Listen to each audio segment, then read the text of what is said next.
Hello दोस्तों, कैसे हो आप सब। आशा करता हूँ आप बहुत अच्छे हो और बहुत अच्छे से अपनी तैयारी कर रहे हो। मैं सुनील स्वागत करता हूँ आपका अपने ऑफिशियल यूट्यूब चैनल आदर्श एकेडमी सिरसा में। हम साइंस के क्वेश्चन कर रहे थे। पीछे सीरीज अपन स्टार्ट की थी जिसके अंदर साइंस के प्रीवियस ईयर क्वेश्चन हैं। और किस चीज़ के प्रीवियस ईयर के हैं ये अभी आपके रेलवे ग्रुप डी के। ठीक है, तो रेलवे ग्रुप डी की आप सीक्वेंस स्टार्ट कर चुके थे। एक क्वेश्चन है हमारे पास, अब ये सीक्वेंस स्टार्ट कर रहे हैं। इसका आज 11वां पार्ट है। चलिए अभी शुरू करते हैं। आज का हमारा पहला क्वेश्चन जिन्होंने कर रखा है वो बता सकते हैं कि इसका आंसर क्या होगा। क्वेश्चन ये रहा आपके सामने, पृथ्वी का द्रव्यमान कितना है, यानी पृथ्वी का वजन या मास कितना होगा। तो इसका आंसर है 6 × 10⁻24 kg। ठीक है, अब जीके के लिए आप एक क्वेश्चन ये सर्च कर सकते हो कि पृथ्वी का व्यास कितना है, या जिसको आप बोलते हैं डायामीटर कितना है, या पृथ्वी का रेडियस कितना है, ये चेक कर लेना। क्योंकि अगर द्रव्यमान पूछा गया तो रेडियस जरूर पूछा जाएगा। ओके, इसका आंसर कमेंट करिए। ये आज आपका पहला होमवर्क है। चलिए नेक्स्ट क्वेश्चन पे चलते हैं। अगला क्वेश्चन है अभी अपने पास, निम्नलिखित में से किस माध्यम में दबने की चाल सर्वाधिक होती है। जो साउंड है वो सबसे फास्ट ट्रेवल किस मीडियम में करती है। हमारे पास 4 ऑप्शन है, तो बहुत इजी क्वेश्चन था। इसका आंसर रहेगा सॉलिड। अगर सॉलिड के अंदर आपको आयरन, कोई कॉपर, जिंक वगैरह कुछ दे के पूछा जा रहा है तो उसमें सॉलिड मेटल के अंदर किस में सबसे फास्ट होगी वो आप लगा लेना, भी स्टील के अंदर होती है। नेक्स्ट क्वेश्चन पे आइए। अगला क्वेश्चन है, एक सुचालक का प्रतिरोध यानी रेजिस्टेंस निम्नलिखित में से किस कारक पर निर्भर नहीं करता। प्रतिरोध यानी रेजिस्टेंस, कोई भी हम कंडक्टर है या सुचालक है उसमें से इलेक्ट्रिसिटी पास करते हैं तो कुछ ना कुछ उसका रेजिस्टेंस होगा। तो वो कुछ फैक्टर के ऊपर डिपेंड करता है। इसने पूछा कि कौन से फैक्टर पे डिपेंड नहीं करता। तो पहला है, इसने ऑप्शन दिया लेंथ। देखो भाई, जिसकी लेंथ ज़्यादा होगी उसमें रेजिस्टेंस ज़्यादा होगा, सिंपल सी बात है। दूसरा मैटर, यानी वो कंडक्टर बना किस चीज़ का है। अगर वो सिल्वर यानी चांदी का बना है तो उसमें रेजिस्टेंस ना के बराबर होगा। अगर वो आयरन का बना है या अदर मेटल का बना है तो सब में अपना अपना रेजिस्टेंस अलग अलग होता है। अनुप्रस्थ काट क्षेत्रफल, जिसको बोलते हैं क्रॉस सेक्शनल एरिया, यानी कि कंडक्टर की मोटाई जितनी ज़्यादा होगी रेजिस्टेंस उतना कम होगा। तार जितना पतला है रेजिस्टेंस उतना ज़्यादा होगा। तो ए, बी और डी पे तो डिपेंड करता है, प्रेशर पे डिपेंड नहीं करता। तो आपका इस क्वेश्चन का राइट आंसर है ऑप्शन सी। ठीक है बच्चों, बड़ी मेहनत करके आपके लिए वीडियो बनाई है, स्पेशल तैयार की है हिंदी में टाइप कर करके, इसलिए टाइम लग गया था। अब ये कंटिन्यू चलेंगी। तो आपको वीडियो अच्छी लगे शेयर जरूर कीजिएगा। एक नया ट्रायल किया था कि क्वालिटी अच्छी रहेगी तो आपको प्रॉब्लम कम आएगी और आप अच्छे से पढ़ लोगे। वीडियो अच्छी लगे तो शेयर जरूर कीजिएगा। अगले क्वेश्चन पे आइए। हाइड्रोजन के द्रव्यमान का ऑक्सीजन के द्रव्यमान, यानी कि हाइड्रोजन और ऑक्सीजन का रेशो क्या होगा ये पूछ रहा है। तो इसका रेशो होता है 1:8। ठीक है जी, ऑप्शन ए इसका सही आंसर आ जाएगा। नेक्स्ट क्वेश्चन में आइए।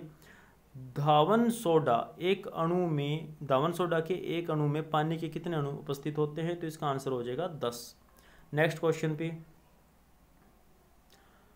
मछलियों के हृदय में कितने कक्ष होते हैं, यानी चैम्बर कितने होते हैं। अगर ये हार्ट मान लें तो मनुष्य के हार्ट में 4 चैम्बर होते हैं, मेंढक के भी 4 मिलेंगे। तो इसने पूछा मछलियों के कितने होंगे, तो आपके पास ऑप्शन है 1, 2, 3 और 4।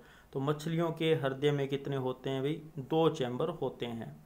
नेक्स्ट क्वेश्चन पे आइए। अगला क्वेश्चन है, लेंस बनाने में निम्नलिखित में से किसका प्रयोग नहीं किया जाता। जो लेंस बनते हैं उनमें किसका प्रयोग नहीं होता। तो आंसर आएगा बच्चों सैंड, यानी कि रेत का प्रयोग नहीं होता। ये एक यूनिक सा क्वेश्चन था, तो इसको ध्यान में रखिएगा।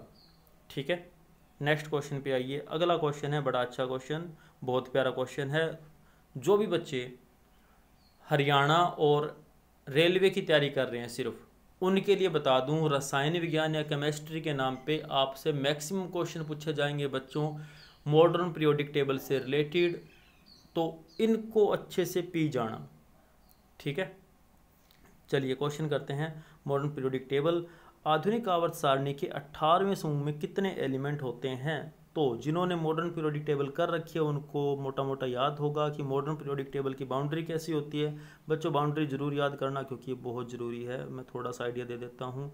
मॉडर्न पीरियोडिक टेबल आपको कुछ ऐसी दिखती होगी, तो ये आप लोग याद रखिएगा। और इसमें नीचे 2 लाइनें और होती हैं हमारे पास, एक यहाँ पे और एक यहाँ पे, ठीक। और ऐसे करके कुछ ग्रुप्स चलते हैं, ये यहाँ पे कंप्लीट, ये यहाँ कंप्लीट, और ये लाइन यहाँ पे, यहाँ ऐसे करके 7 आपको आवर्त मिलेंगे और 18 यहाँ पे ग्रुप मिलेंगे भी आपको। ये लाइन ऐसे चलेंगी, टोटल 18 होंगी।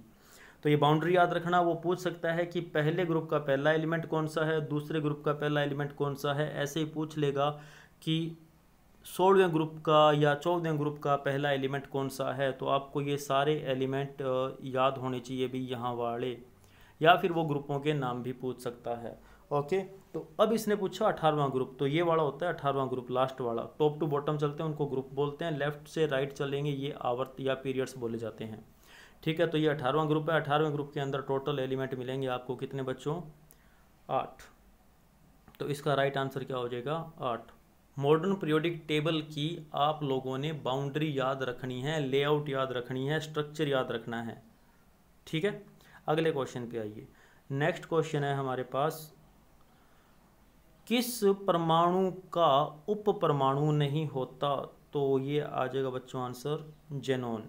जिनोन एक एलिमेंट है, आर्टिफिशियल है, इसका उप परमाणु नहीं होता, ठीक है।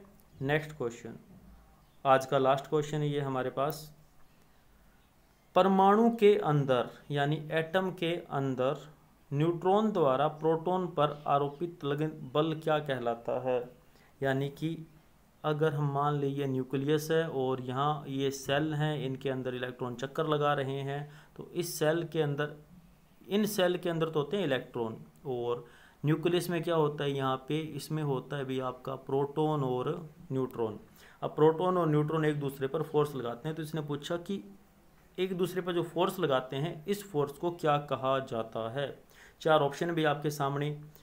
पहला है गुरुत्वाकर्षण बल, घर्षण बल, नाभिकीय बल, इनमें से कोई नहीं।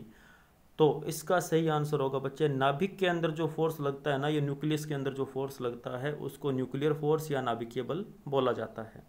तो ये थी आज की वीडियो अच्छी लगे तो प्लीज़ इसको लाइक, शेयर, कमेंट और चैनल को सब्सक्राइब जरूर करिएगा। Thank you.